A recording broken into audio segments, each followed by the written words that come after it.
Who is the Lafan? Who is Ar-Rahman? Who is Al-Mannan? La ilaha illallah, Muhammadur Rasulullah. Muhammad is the messenger to Allah is our... نماز شب کا طریقہ کیا ہے، اس کو ہم نے کس طرح سے انجام دینا ہے، اور کون کون سی چیزیں ہیں جو ضروری ہیں، اور فرامین محمد و آل محمد میں اور مذہب فقہ جعفریہ میں اس کی اہمیت، فضیلت اور برتری جو ہے وہ کیا بیان کی گئی ہے۔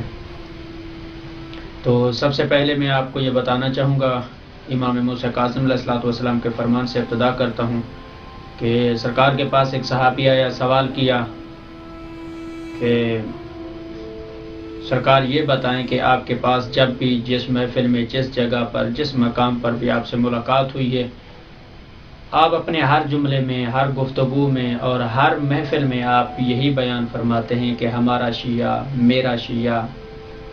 سرکار وہ ہمارا شیعہ اور میرے شیعہ سے آپ کی مراد کیا ہے؟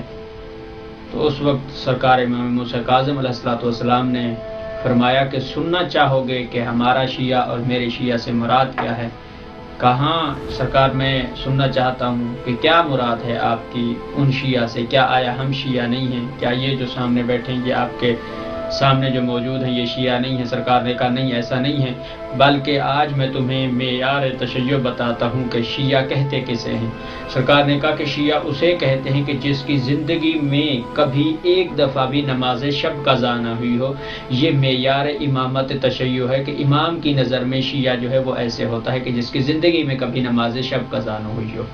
تو ناظرین محترم، نماز شب ایک ایسی عبادت ہے کہ جسے آپ خدا سے کلام کر سکتے ہیں، خدا سے جو ہے وہ مناجات کر سکتے ہیں، خدا سے توسل کر سکتے ہیں۔ اگر آپ چاہتے ہیں کہ ہم خدا سے گفتگو کریں اور خدا سے توسل کریں اور خدا سے باتیں کریں، تو خدا سے بات کرنے کا اور کلام کرنے کا ایک واحد ذریعہ جو ہے وہ عبادت الہی ہے، جو نصف شب میں انجام دی جاتی ہے۔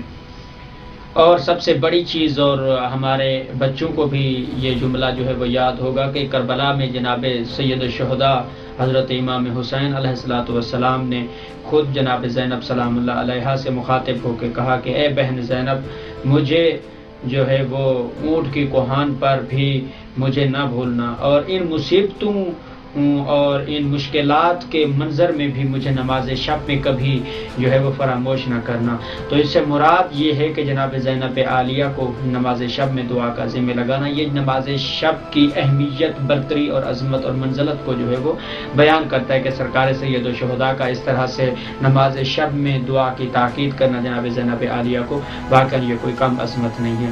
اور ناظرین محترم، نماز شب کا جو ہے وسط شب سے اس کا جو ہے وقت ہے وہ شروع ہوتا ہے، اور ایک ایسی عبادت ہے کہ جس میں انسان کی دعائیں جو ہے وہ مقبول ہوتی ہیں، انسان برائیوں سے دور ہوتا ہے اور قرب الہی کو جو ہے وہ حاصل کرتا ہے۔ نماز شب واقعا بہت ہی عظیم جو ہے وہ عبادت ہے، اور تمام مراجع عظام، علماء اور بزرگان نے تواتر کے ساتھ اور تاکید کے ساتھ کہا ہے، اور حتیٰ کوئی مجتہد جو ہے وہ اپنے وقت آخر میں یہی کہتے ہیں کہ اگر میں اجتہاد پر پہنچاؤں تو یہ محنت نماز شب ہے۔ اور اگر آپ دیکھیں کہ کوئی کرامت اگر کسی مجتہد کو ملی ہے تو وہ کہتے ہیں کہ یہ نماز شب کا جو ہے وہ نتیجہ، حتیٰ آیت اللہ بہجت جو ہے خدا ان کو غریق رحمت فرمائے، یا حرم کریم اہل بیت بنت امام موسیٰ کاظم علیہ الصلوۃ والسلام میں مدفن ہیں، جو کہ ہمارے استاد محترم جو ان کے شاگرد تھے، تو وہ فرماتے ہیں کہ ان کے بقول وہ کہتے تھے کہ میری نماز شب جو ہے وہ قضا نہیں ہے۔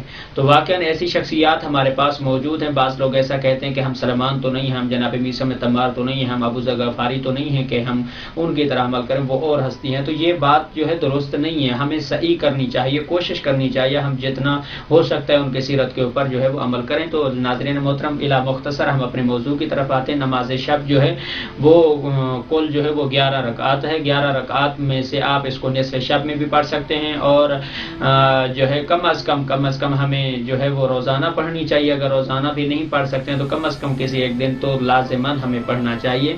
اور یہ شرعی اعتبار سے مستحب ہے، جو ہے واجب نہیں ہے. یعنی مستحب اسے کہتے ہیں کہ جس کے پڑھنے سے یا جس عمل کے کرنے سے تو ثواب ہوتا اور نہ کرنے سے کوئی گناہ جو ہے وہ نہ ہوتا ہو. تو 11 رکعت نماز شب ہے. 11 رکعت میں سے آپ جو ہے 8 رکعت نماز کو جو ہے وہ 2 رکعت نماز کر کے آپ پڑھیں گے. جس طرح صبح کی نماز پڑھتے ہیں یا نوافل پڑھتے ہیں اسی طرح سے، صرف جو ہے وہ نیت کے اعتبار سے جو ہے وہ آپ تھوڑا سا اس میں ڈفرینس جو ہے وہ رکھیں گے. تو اس کی جو ہے آپ نیت کریں گے 2 رکعت نماز پڑھتا ہوں یا پڑھتی ہوں مستحب قربتاً اللہ اللہ اکبر. تو اسی طرح آپ 2 رکعت جو ہے وہ نماز شب 2 رکعت کر کے آپ پڑھیں گے. اس کے بعد 2 رکعت نماز جو ہے وہ نماز شفاء کی نیت سے آپ اس کو ادا کریں گے. جو 8 رکعت کے بعد جو 2 رکعت آئے گی تو اس کو آپ اسی طرح سے سیم ٹو سیم جو ہے وہ پڑھیں گے. مثلا سورۃ الحمد کے بعد ویسے کہتے ہیں 7 مرتبہ قل هو اللہ احد کی تلاوت کریں. اگر وہ 7 دفعہ نہیں بھی کر سکتے تو 1 دفعہ بھی کریں تو کوئی حرج اس میں نہیں ہے. اور اس کے بعد ہمارے پاس بچتی 1 رکعت جسے آپ نماز وتر کی نیت سے جو ہے وہ اس کو آپ ادا کریں گے. اس میں صرف تھوڑا سا ڈفرینٹ یہ ہے کہ آپ قنوت جو ہے اسی ایک ہی رکعت میں جو ہے آپ یعنی سورۃ الحمد اور دوسری سورت پڑھنے کے بعد آپ جو ہے وہ دعائے قنوت پڑھیں گے. اور دعائے قنوت پڑھنے کے بعد جو ہے وہ رکوع سجدے اور جو ہے تشہد اور اس کے بعد آپ اس کو کمپلیٹ کریں گے. اور لیکن دعائے قنوت میں جو ہے آپ 70 مرتبہ استغفر اللہ ربی من کل ذنب واتوب الیہ بھی پڑھ سکتے ہیں. استغفر اللہ ربی واتوب الیہ بھی پڑھ سکتے ہیں. اور اس طرح سے اس سے ہٹ کے جو ہے آپ 40 مومنین کی شفاعت کے لیے دعا بھی کر سکتے ہیں اور ان کے حق میں آپ دعا مانگ سکتے ہیں.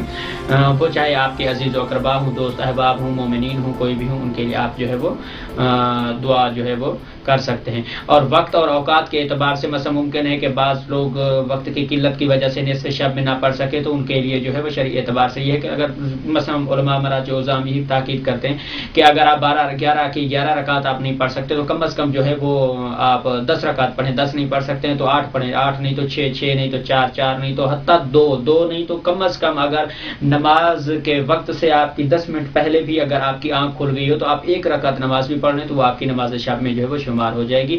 تو اس کا مطلب یہ نہیں ہے کہ اگر وقت ہو اور اگر آپ پڑھ سکتے ہوں تو آپ ساری چھوڑ کے صرف کہیں کہ یہ تو یہ اس وقت میں کہ اگر آپ کے پاس وقت نہ ہو، عذر شرعی موجود ہو اور اس اعتبار سے آپ کے دامن وقت میں گنجائش نہ ہو تو آپ کم از کم جو ہے نہ پڑھنے سے بہتر یہ کہ آپ کم از کم جو ہے وہ پڑھیں ضرور.